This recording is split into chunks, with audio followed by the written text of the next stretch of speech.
Le guide des égarés de Maïmonide, troisième partie, chapitre 29. On sait que notre père Abraham, la paix soit sur lui, fut élevé dans la religion des Sabiens, qui croient qu'il n'y a pas d'autre Dieu que les astres. Lorsque dans ce chapitre je t'aurai donné connaissance de leur livre, qui traduit en arabe se trouve maintenant entre nos mains, ainsi que de leurs antiques annales, et qu'à l'aide de ces documents je t'aurai révélé leur doctrine et leurs récits, tu reconnaîtras qu'ils y déclarent expressément que les astres sont ce qui constitue la divinité et que le soleil est le Dieu suprême. Toutes les 7 planètes, disent-ils ailleurs, sont des dieux, mais les 2 luminaires, le soleil et la lune, en sont les plus grands.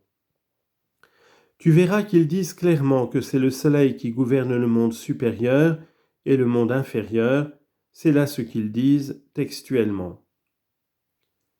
Dans leurs livres et annales, tu trouveras l'histoire de notre père Abraham qu'ils racontent en ces termes.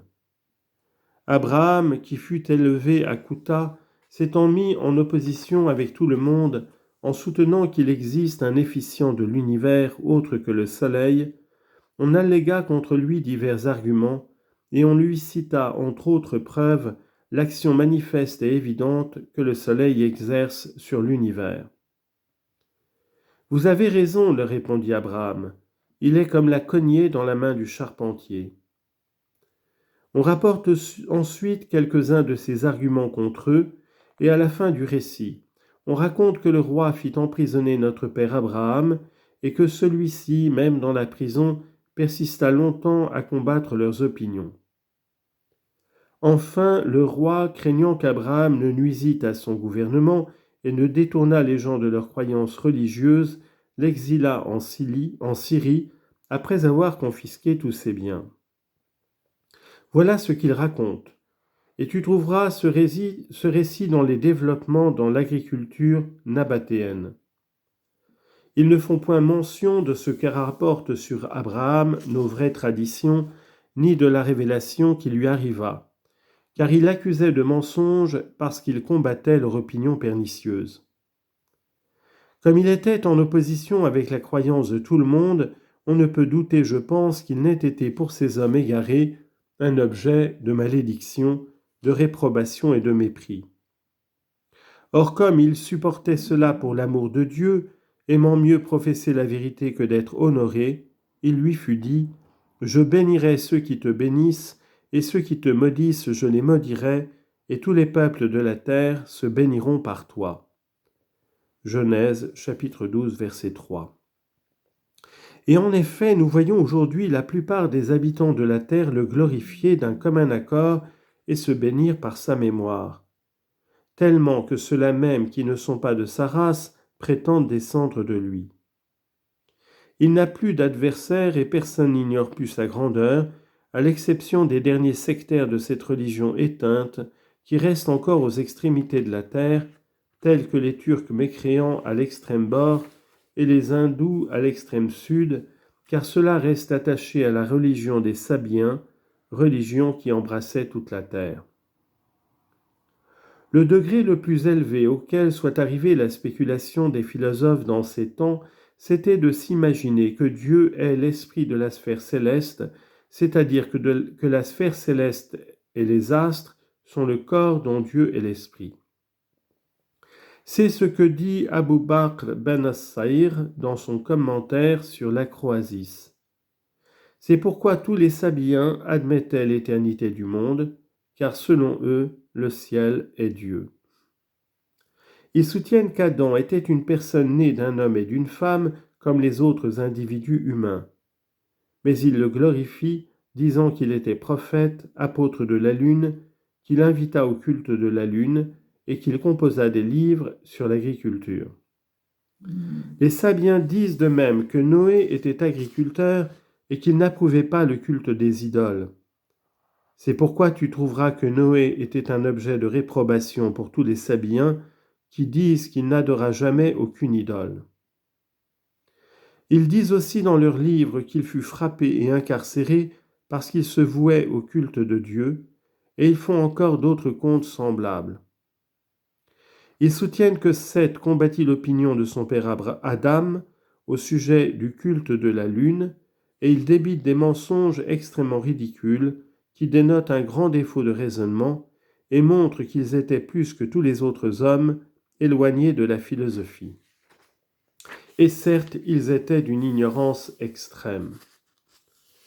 Ils racontent par exemple qu'Adam, sorti du climat du soleil près de l'Inde et pénétrant dans la région de Babylone, apporta avec lui des choses merveilleuses, entre autres un arbre d'or qui végétait et avait des feuilles et des branches, un semblable arbre de pierre et une feuille d'arbre verte que le feu ne pouvait brûler. Adam parla aussi d'un arbre qui pouvait abriter 10 000 personnes, tout en n'ayant que la hauteur d'un homme. Il en apporta avec lui 2 feuilles, dont chacune pouvait envelopper 2 personnes. Il raconte encore une foule d'autres fables de ce genre, et il faut s'étonner que des gens qui croient que le monde est éternel admettent pourtant l'existence de ces choses reconnues naturellement impossibles par ceux qui se livrent aux études physiques. Ce qu'ils disent d'Adam et tout ce qu'ils lui attribuent n'a d'autre but que de fortifier leur opinion concernant l'éternité du monde, afin d'en tirer la conclusion que les astres et la sphère céleste sont la divinité. Mais lorsque grandit celui qui fut la colonne du monde, ayant reconnu qu'il existe un Dieu séparé, qui n'est ni un corps ni une force dans un corps, et que tous ces astres et toutes ces sphères étaient ses œuvres, et ayant compris l'absurdité de tous ces contes avec lesquels il avait été élevé, il commença à réfuter leur doctrine et à montrer la fausseté de leurs opinions. Il se déclara publiquement leur adversaire et proclama le nom de l'Éternel, Dieu de l'univers, proclamation qui embrassait à la fois l'existence de Dieu et la création du monde par ce même Dieu. Conformément à ces opinions sabiennes, ils élevèrent des statues aux planètes, des statues d'or au soleil et des statues d'argent à la lune, et ils distribuèrent les métaux et les climats aux planètes, disant que telle planète est le dieu de tel climat. Ils bâtirent des temples dans lesquels ils placèrent des statues, et ils prétendirent que les forces des planètes s'épanchaient sur ces statues, de sorte que celles-ci parlaient, comprenaient, pensaient, inspiraient les hommes et leur faisaient connaître ce qui leur est utile. Ils parlent dans le même sens des arbres échus en partage à ces planètes. Si, disent-ils, on consacre tel arbre à telle planète en le plantant au nom de cette dernière et en employant pour lui et avec lui tel ou tel procédé, la force de cette planète s'épanche sur cet arbre, inspire les hommes et leur parle durant le sommeil. Tu trouveras tout cela textuellement dans leurs écrits, sur lesquels j'appellerai ton attention. Tels furent les prophètes de Baal et les prophètes d'Ashéra, dont il est parlé chez nous, et dans lesquels s'étaient fortifiées ces idées, de manière qu'ils abandonnèrent l'Éternel et s'écrièrent « Ô Baal, exauce-nous » 1 Roi 18, 26. Ce qui en fut la cause, c'est que ces opinions étaient très communes, que l'ignorance était répandue, et que le monde était alors généralement plongé dans les folles imaginations de cette espèce. Il se forma donc chez les Hébreux des idées qui donnèrent naissance aux pronostiqueurs, aux augures, aux sorciers, aux enchanteurs, aux évocateurs, aux magiciens et aux nécromanciens. Nous avons déjà exposé dans notre grand ouvrage Mishneh Torah que notre père Abraham commença à réfuter ses opinions par des arguments et par une prédication pleine de douceur qui lui gagnait les hommes et qui les attira au culte de Dieu en les traitant avec bienveillance.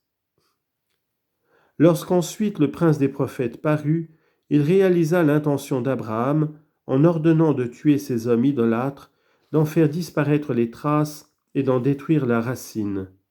Vous démolirez leurs autels, et en défendant de suivre quoi que ce soit leur coutume, et vous ne suivrez pas les lois de la nation.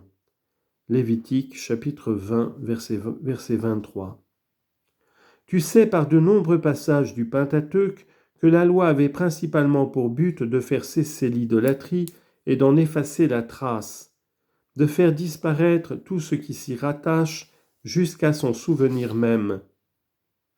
Et tout ce qui peut conduire à une de ces pratiques, telles que l'évocation, la magie le passage par le feu, la divination, l'art de pronostiquer et d'augurer, la sorcellerie, l'incantation et la nécromancie. Et enfin d'avertir qu'on doit se garder de faire même le simulacre de ces pratiques, et à plus forte raison de les imiter elles-mêmes. On déclare expressément dans le Pentateuque que toutes les choses par lesquelles ils croyaient rendre un culte à leur divinité et s'approcher d'elle étaient en haine et en abomination à Dieu.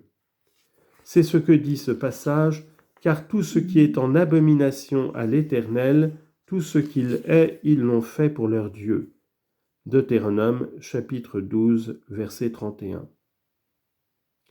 On rapporte, comme tu le trouveras dans leur livre que je te ferai connaître, que dans certaines circonstances ils offraient au soleil leur Dieu suprême 7 scarabées, 7 souris et 7 chauves-souris. Certes, cela seul suffit pour inspirer du dégoût à la nature humaine. Tous les commandements donc qui ont pour objet d'interdire l'idolâtrie et tout ce qui en dépend, qui peut y conduire ou qui est en rapport avec elle, sont d'une utilité évidente. Car tous ils ont pour but de nous préserver de ces opinions pernicieuses qui nous détournent de tout ce qui est utile pour arriver aux deux perfections, en nous donnant ces folles préoccupations dans lesquelles nos ancêtres ont été élevés. Au-delà du fleuve demeuraient jadis vos ancêtres, Taré, père d'Abraham et de Nachor, et ils adoraient des faux dieux. Josué chapitre 24, verset 2. Et dont les prophètes véridiques ont parlé en disant « Ils ont suivi des choses vaines qui ne sont d'aucun profit. » Grande est donc l'utilité de tout commandement qui nous préserve de cette grave erreur et qui nous ramène à la vraie croyance, à savoir qu'il y a un Dieu créateur de toutes ces choses, que c'est lui qu'il faut adorer, aimer et craindre, et non pas ces divinités imaginaires, et que pour s'approcher du vrai Dieu et se concilier sa bienveillance, on n'a nul besoin de toutes ces pratiques pénibles, mais qu'il suffit de l'aimer et de le craindre, deux choses qui sont le véritable but du culte divin, comme nous l'exposerons. Et maintenant, ô Israël, que te demande l'Éternel ton Dieu ? Deutéronome chapitre 10, verset 12. Plus loin, je m'étendrai davantage sur cette idée.